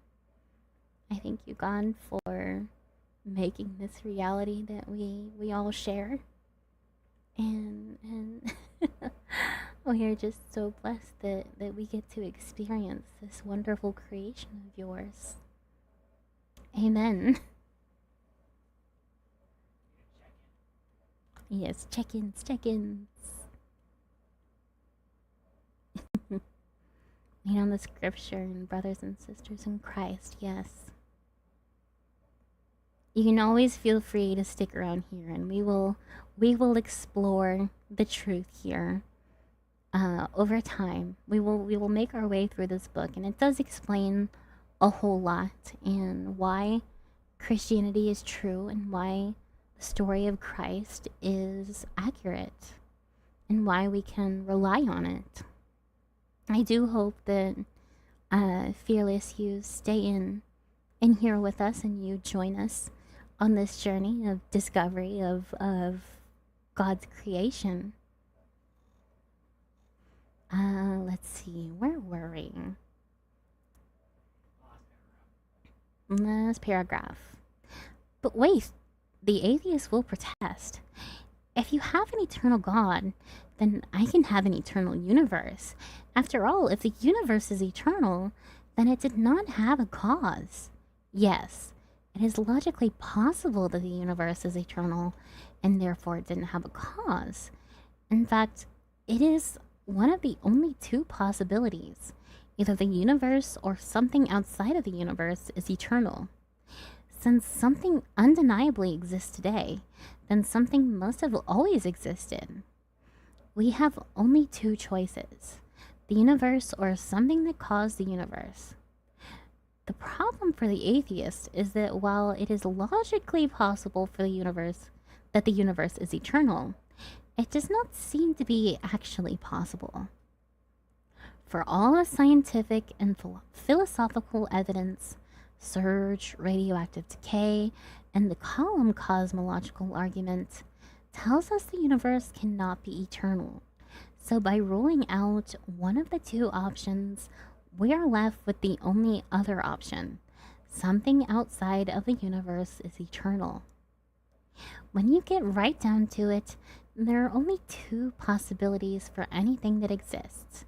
Either one, it has always existed and therefore uncaused, or two, it had a beginning and was caused by something else. It can't be self-caused, because it would have had to exist already in order to cause anything. According to this overwhelming evidence, the universe had a beginning, so it must be caused by something else, by something outside of itself. Notice that this conclusion is consistent with the theistic religions, but is not based on those religions. It is based on good reason and evidence. So, what is this first cause like? One might think you need to rely on a Bible or some other so-called religious revelation to answer that question. But again, we don't need anyone's scripture to figure that out. Einstein was right when he said that science without religion is lame. Religion without science is blind. Religion can be informed and confirmed by science, as it is by the cosmological argument. Namely, we can discover some characteristics of the first cause just from the evidence we've discussed in this chapter. From that evidence alone, we know the first cause must be self-existent, timeless, non-spatial, and immaterial, since the first cause created time, space, and matter. The first cause must be outside of time, space, and matter. In other words, he is without limits or infinite, unimaginably powerful to create the entire universe out of nothing, supremely intelligent to design the universe with such incredible precision. We'll see more of this in the next chapter. Personal, in order to choose to convert a state of nothingness into the state of space-time material universe. An impersonal force has no ability to make choices. These characteristics of the first cause are exactly the characteristics theists ascribe to God. Again, these characteristics are not based on someone's religion or subjective experience. They are drawn from scientific evidence we have just reviewed, and they help us to see a critically important selection at the box top of this puzzle we call life. Conclusion. If there is no God, why is there something rather than nothing? Years ago, I, Norm, debated an atheist at the University of Miami on the question, does God exist? After I presented much of the evidence we have reviewed here, I had the opportunity to ask my opponent some questions. Here's what I asked him. Sir, I have some questions for you. First, if there is no God, why is there something rather than nothing at all? I then proceeded to ask a few more questions, thinking he would answer them in sequence. Now, usually when you debate someone, you're trying to persuade the audience. You don't expect your opponent to admit he's wrong. He's got too much invested in this position. And most debaters have too much ego to admit an error. But this guy was different. He surprised me when he said, regarding the first question, that's a good question. That's a really good question. Without any other comment, he went on to answer my second question. After hearing about the evidence for the existence of God, this debater was left questioning his own beliefs. He even attended a follow-up meeting and expressed that he had doubts about atheism. His faith in atheism was waning, indeed. If there is no God, why is there something rather than nothing? Is a question that we all have to answer. In light of the evidence, we are left with only two options. Either no one created something out of nothing, or else someone created something out of nothing. Which view is more reasonable? Nothing created something? No. Even Julie Andrews knew the answer when she sang, nothing comes from nothing. Nothing ever could. And if you can't believe that nothing caused something, then you don't have enough faith to be an atheist. The most reasonable view is God.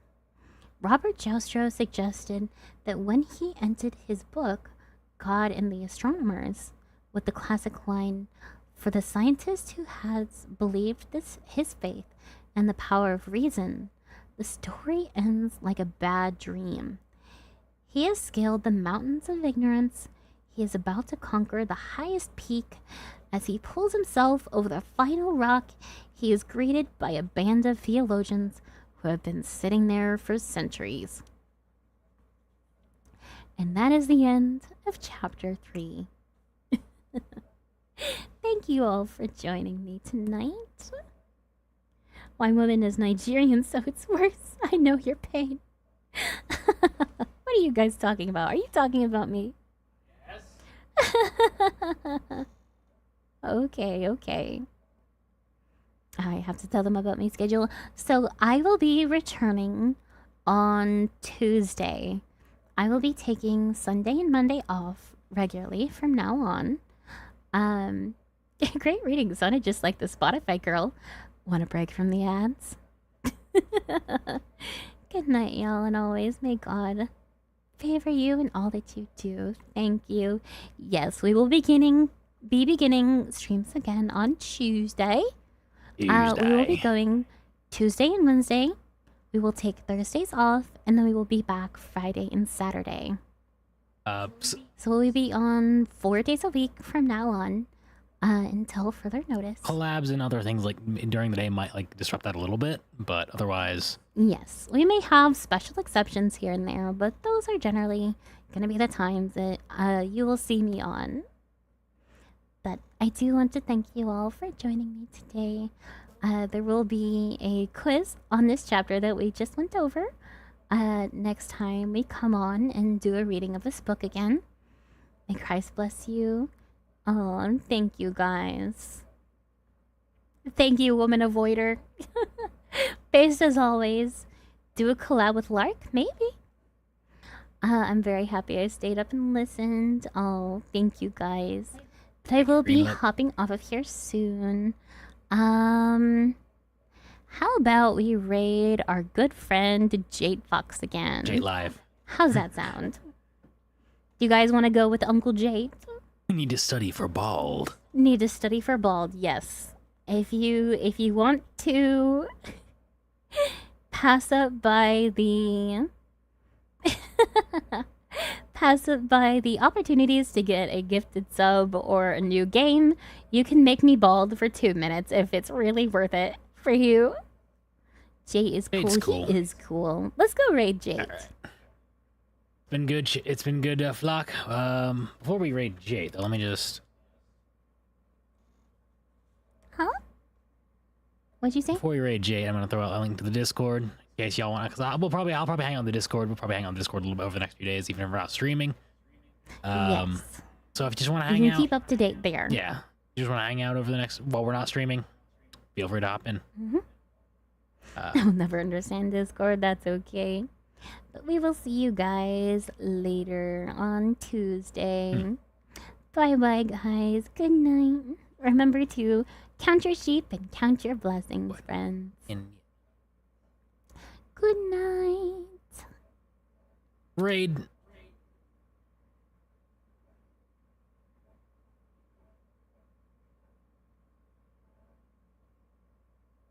Is it going? Did I do it?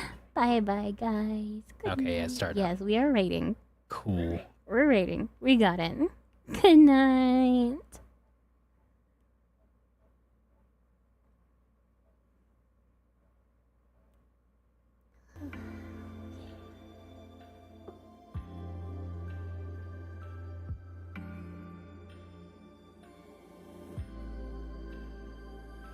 Everyone just assumes that your name is Desmond. It's hilarious.